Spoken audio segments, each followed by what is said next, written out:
L'équilibre du milieu, unité 3, leçon 2.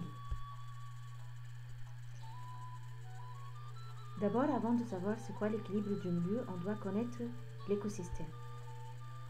L'écosystème, c'est une surface de la nature qui renferme, ça veut dire qui contient des êtres vivants et des objets non vivants. Des êtres vivants comme les plantes et les animaux. Composants non vivants comme l'eau, l'air et le sol.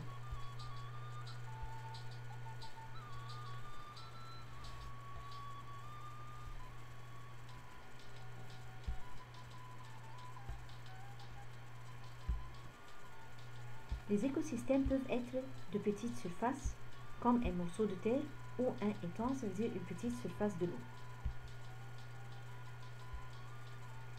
Ça peut être aussi une grande surface, comme une forêt, un désert ou un océan.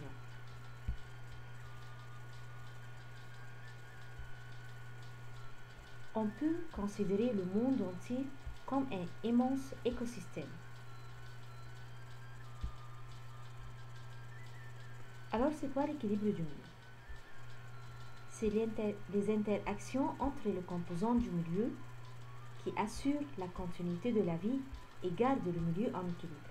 Ça veut dire qu'il y a les composants du milieu réagissent entre eux et c'est ça qui continue la vie et qui cause l'équilibre du milieu.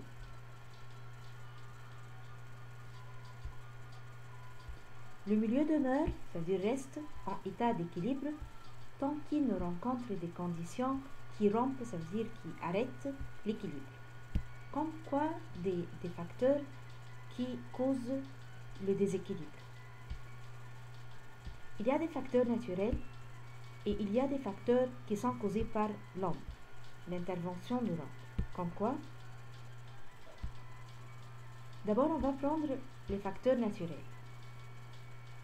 Les facteurs naturels provoquent, ça veut dire causent, l'apparition ou la disparition des êtres. Il y a des êtres qui apparaissent et des êtres qui disparaissent à cause des facteurs naturels, comme par exemple le changement de climat, des volcans, des choses pareilles, qui peuvent causer un déséquilibre. Et cela peut durer pour une petite durée de temps, une courte durée de temps, ou bien ça peut être une longue durée du temps.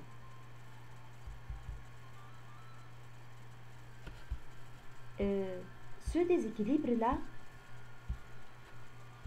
reste et puis à la fin, la nature ou le milieu retourne à son équilibre de nouveau.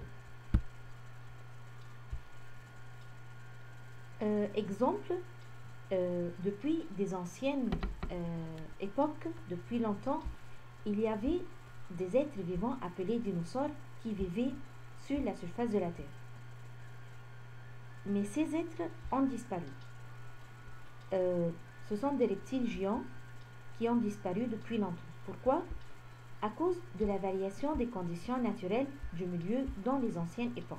C'est-à-dire dans le temps où ils vivaient sur la surface de la Terre, il y avait des changements dans les conditions naturelles, c'est-à-dire dans les conditions de vie en ce moment-là.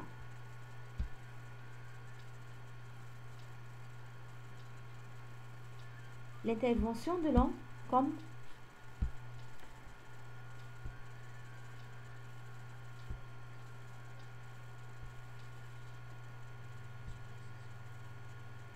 la coupe des arbres a mené à un déséquilibre. Le décapage de la terre, ça veut dire enlever la partie superficielle de la surface du sol. Et ça, c'est pas bien parce que la partie superficielle, c'est où vivent les plantes. La désertification, c'est transformer les régions où il y a des plantes en un désert. La pollution du milieu, tout ça cause le déséquilibre du milieu. Il y a des relations qui ont une très grande importance dans l'équilibre du milieu. La première relation, c'est la prédation. On va savoir maintenant l'effet de la prédation sur l'équilibre du milieu. La prédation joue un rôle important pour contrôler le nombre de proies. Ça veut dire que le nombre de proies est contrôlé dans le milieu. Comment? Les prédateurs débarrassent les groupes de proies des individus faibles ou malades. Alors, les autres individus qui sont en bonne santé vont vivre et se reproduire entre eux et vont produire des individus forts.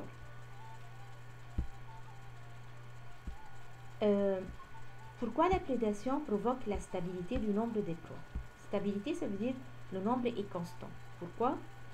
Parce que le nombre de proies, s'il augmente, c'est pas quelque chose de bien parce que si le nombre augmentera, ils ne trouvent rien à manger parce que ce sont les mêmes espaces, même surface où ils vivent. Alors, si le nombre augmente dans la même région, alors ces proies ne vont pas trouver quelque chose à manger et ils vont mourir de faim. L'effet de saprophytisme sur l'équilibre du milieu. Pourquoi les êtres saprophytes ont une grande importance pour l'équilibre du milieu? Parce que ces êtres tirent leur nourriture à partir des cadavres en les décomposant. C'est-à-dire, ils mangent les cadavres et les décomposent. Sans ces êtres-là, comme les bactéries et les champignons,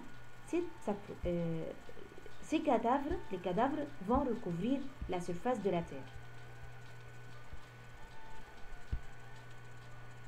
D'un autre côté, les êtres saprophytes, par leur décomposition des cadavres, ils font retourner des éléments qui sont très importants pour le milieu. C'est quoi? C'est le carbone, le nitrogène et le phosphore et autres éléments. Ces éléments-là étaient dans les cadavres et doivent retourner de nouveau au sol. Parce qu'il y a des autres êtres vivants qui vont se nourrir de ces éléments-là. Et sans les cadavres, sans la décomposition des cadavres, on ne peut pas faire retourner ces éléments-là au sol. Alors, s'il n'y a pas des êtres saprophytes, ces éléments seraient emprisonnés dans le corps des cadavres et ne retournent pas de nouveau au sol. Et il n'y a pas d'autres êtres vivants qui vont se profiter de ces êtres, de ces éléments. L'homme profite aussi de certains êtres saprophytes à décomposer les matières organiques complexes dans plusieurs industries. Ça veut dire qu'il y a des êtres saprophytes qu'on utilise dans l'industrie, comme l'industrie des yaourts, certains genres de fromage et dans la fabrication du pain.